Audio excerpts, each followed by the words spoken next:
But in 2018, the ownership of the majority of the media in the U.S. has been reduced to just 6 companies.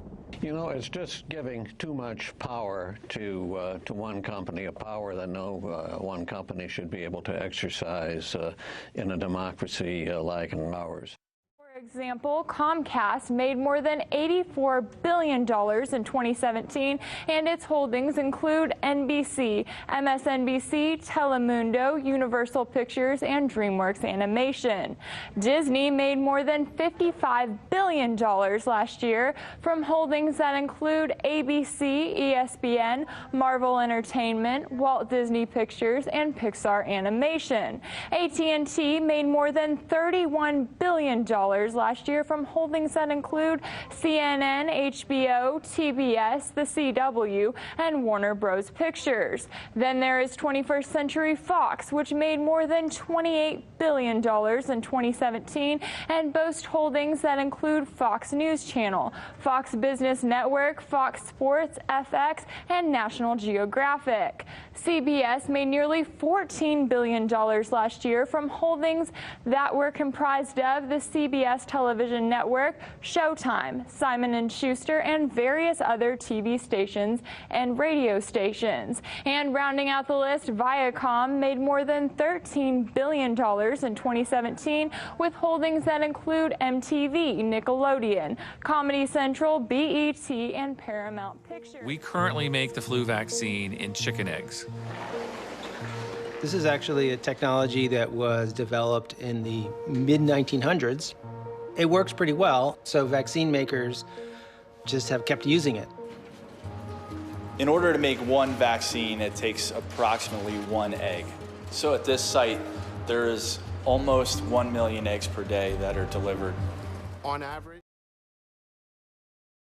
There are vaccines that are made, they're manufactured using cell lines that were derived from aborted human babies. One cell line is called the MRC5, and vaccines like the chicken pox are manufactured in the MRC5. Another cell line is called WI38, and the rubella portion of the MMR is manufactured in the WI38 cell line. So, but vaccines are really, it's a virus that's been put into a vial in a liquid, which is a buffer. We call it excipients.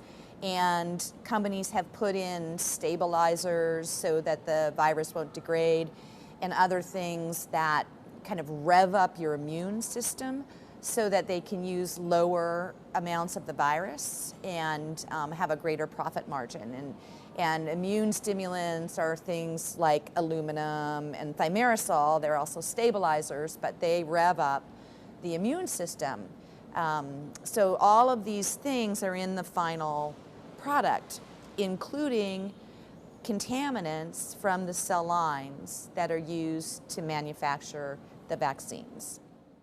Thimerosal, mercury, phenols, other chemicals, things, glycols, ethylene glycols, basically antifreeze, but also glyphosate. So in 2015, the World Health Organization actually declared glyphosate to be a probable carcinogen. Okay, so it's probably a carcinogen, and it's being injected into your body when you get a vaccine.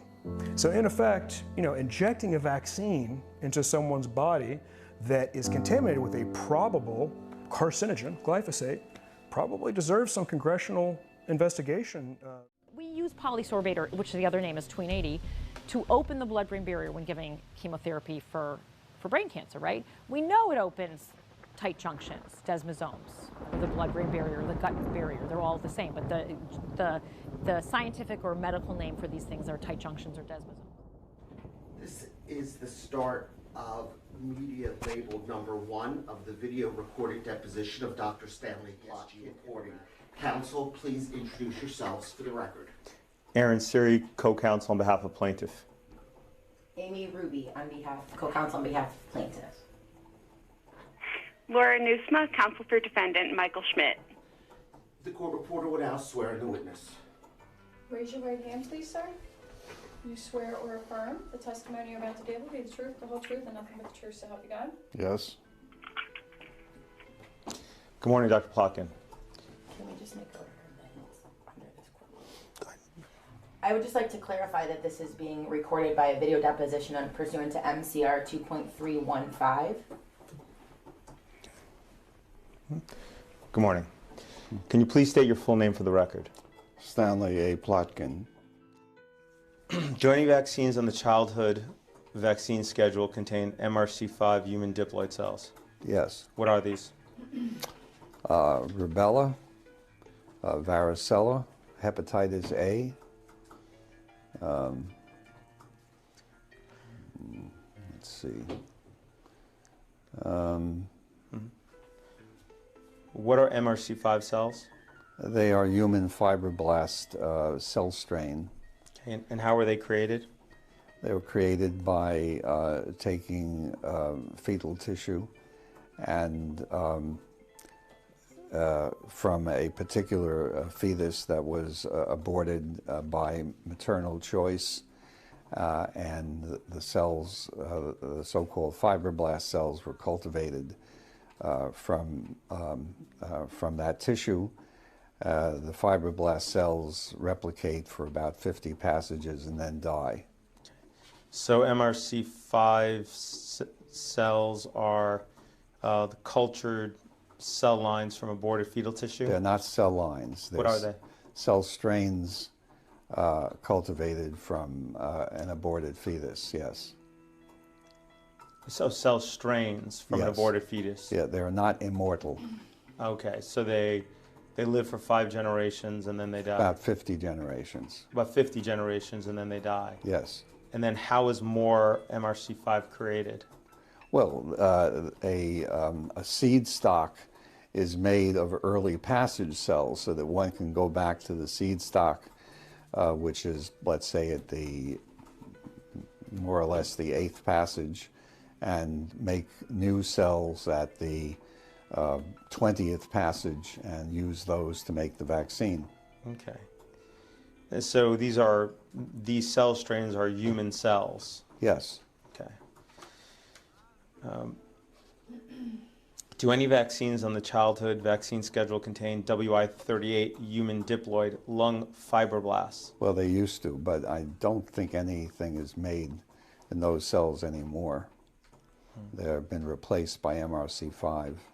So you're not aware of any vaccine that has in its final formulation WI38 human diploid lung fibroblasts?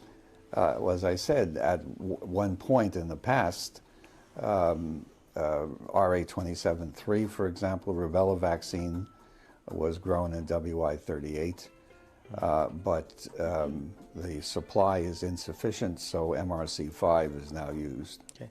And and WI38 was created from an aborted fetus? Yes. They took the lung tissue from the aborted fetus? Yes. And from that they've grown this cell line, correct? Yes. Okay. Cell strain. Cell strain. And is this cell line immortal? No. Do any vaccines on the childhood vaccine schedule contain human albumin? Oh, yes. Okay. Mm-hmm. What is human albumin? Human albumin is part of human serum. And what is human serum? What is human serum? Human serum is part of the blood that is liquid. Right.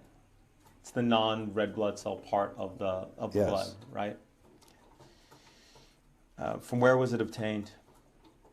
The human serum? Yes. Well, that would be variable from donors who are healthy donors. If you'll just raise your right hand. Do you solemnly swear or affirm that the testimony you shall give shall be the truth, the whole truth, and nothing but the truth, so help you God? Yes, so help Thank me God. you. Hello, my name is Dr. Suzanne Humphries. I am a board-certified internal medicine doctor and nephrologist, kidney doctor. I am also in the minority in that I have taken the past 8 years of my life to intensively study the history of vaccination, immunology, as well as the components of childhood vaccines and their effects upon the body and the available medical literature. I listened to the testimony that was from last week, and I'd like to address a couple of the issues.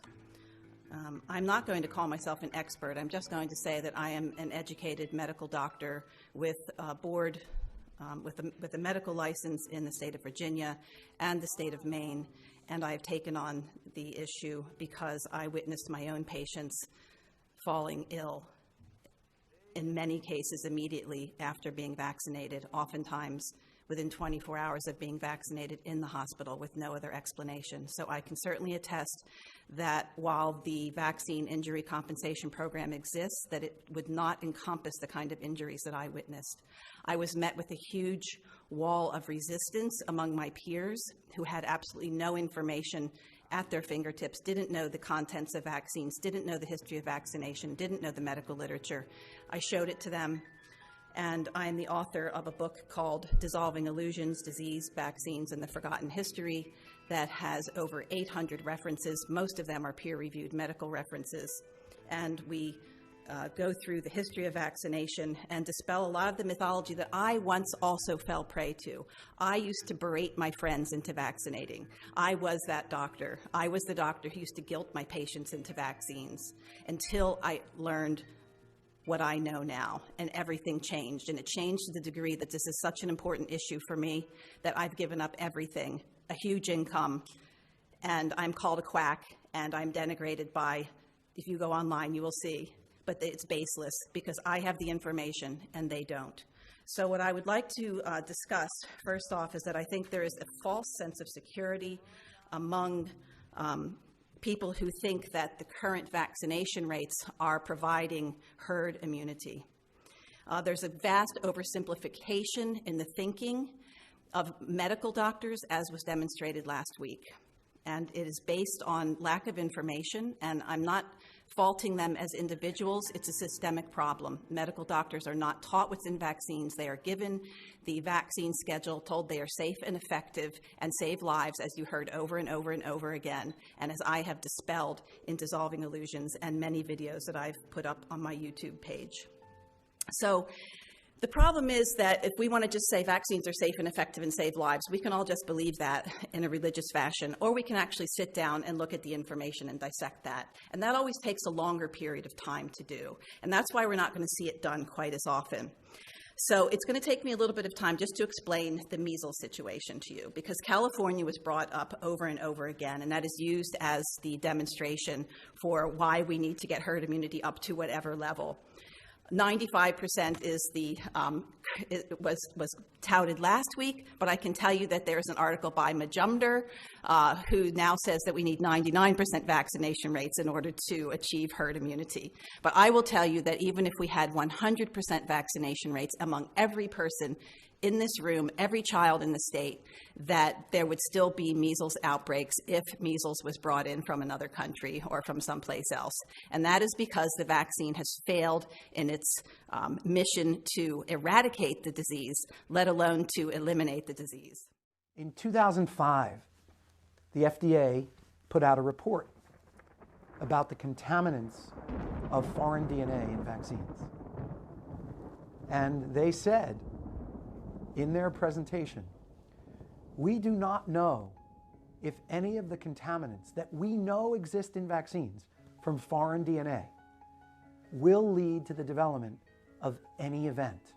And they left it as an event because they didn't know what event that would lead to, whether a takeover of the DNA in the body, cancer, cell death, inflammation. They had no idea. But in 2005, admitting that there are foreign DNA particles in vaccines that are unavoidably in there, they said, we don't know if any of these foreign DNA particles can lead to... I appreciate that. If you raise your right hand for me, do you solemnly swear or affirm that the testimony you shall give should be the truth, the whole truth, and nothing but the truth, so help you God? So in 2016 alone, the Vaccine Injury Compensation Program paid out $250 million to over 800 individuals. And if you do your math quickly, that means the average compensation was over $300,000 per person. So I just wanted to so that's where the number comes from. And it's an interesting thing because I believe, sir, that you're an attorney.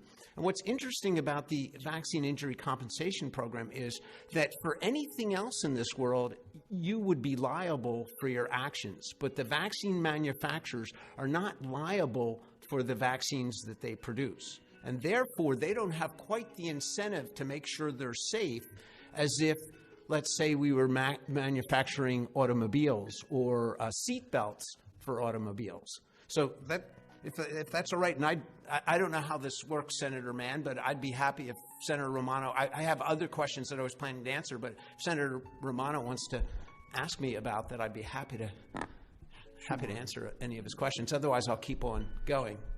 Chair recognizes. Okay, yeah, if you all want to continue, that'll be fine. Okay, all right.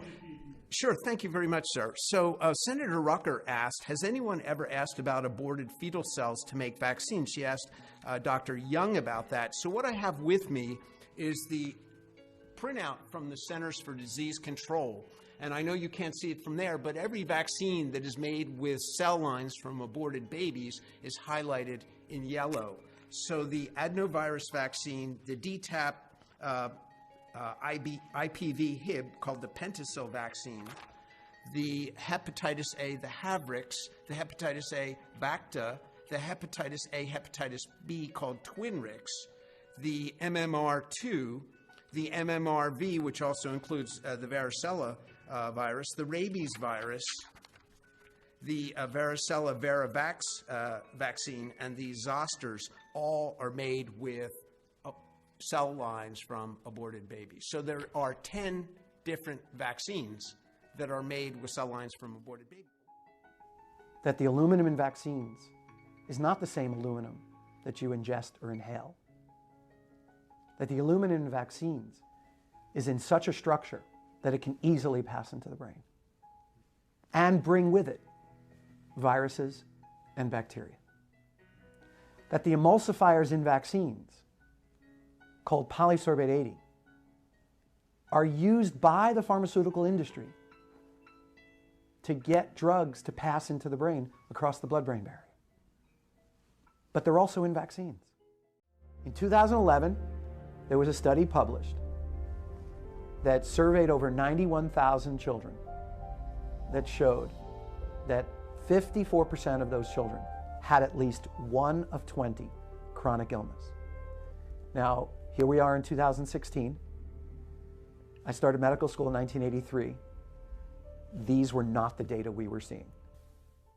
What people don't realize is informed consent is only as informed as your doctor is who's giving the informed consent, right? So unfortunately, most of my peers don't even realize there's aluminum in these vaccines. Or if they do, they don't know how much is in there. If they do, they don't know what the safe dose is for aluminum. Because you see, we were trained that aluminum's safe. It's been in vaccines since the beginning of time, and it was studied and it was proven to be safe. At least that's what we were told. But if you go really look into it, there's hundreds of studies. I have 2 books, entire books, just on aluminum toxicity. There's ample information that should have us questioning what we're doing. One thing that we don't always mention is the increasing incidence of neurodegenerative diseases in adults. And some of the studies about the aluminum nanoparticle that are being introduced show that when you inject an aluminum nanoparticle, which again is not the same aluminum that we inhale or we ingest. So pediatricians who say, come on, the amount of aluminum that's in vaccines is so small compared to what we are exposed to in our life, are not paying attention to the fact that the aluminum is in a nanoparticle form. It is bound tightly to vaccine bacteria and viruses, and it's bound tightly to polysorbate 80, and bound tightly to anything else that can bind to a nanoparticle and to an emulsifier like polysorbate 80. These materials are not only getting into the brain, but the aluminum is being found to stay inside the cells for years. Okay. Aluminum injected into the brain, into the body, can travel to the brain, correct? I don't know that for a fact, but I wouldn't be surprised. You've never seen any studies that show that aluminum injected into the body can travel to the brain? I have not seen such studies, no. Or not read such studies.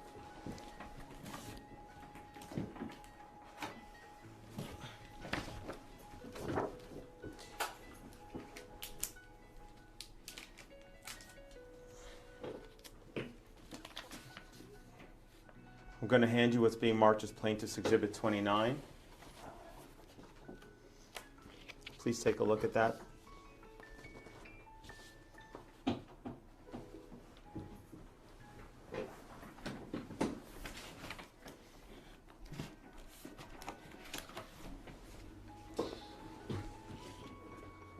Did you send it?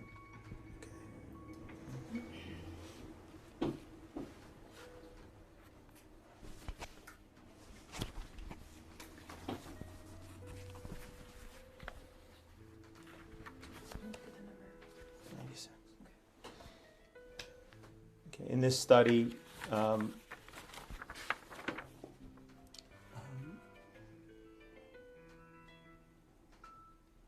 you have a problem with the journal that this study was published in? No. Is the name of the journal Vaccine? Yes. Are you a editor in that journal? I was at one point. Okay. And you consider that be a prestigious journal? Yes. Okay. So in this study, they found that injecting rabbits with aluminum, and then they dissected them, they found aluminum in the brain of the rabbits, correct? Yes. Okay. Does that change your opinion of whether injecting aluminum can travel to the brain? Well, it shows experimentally that that's the case. I'd have to look at the concentrations that were injected, whether they were reasonable with respect to what's injected into humans.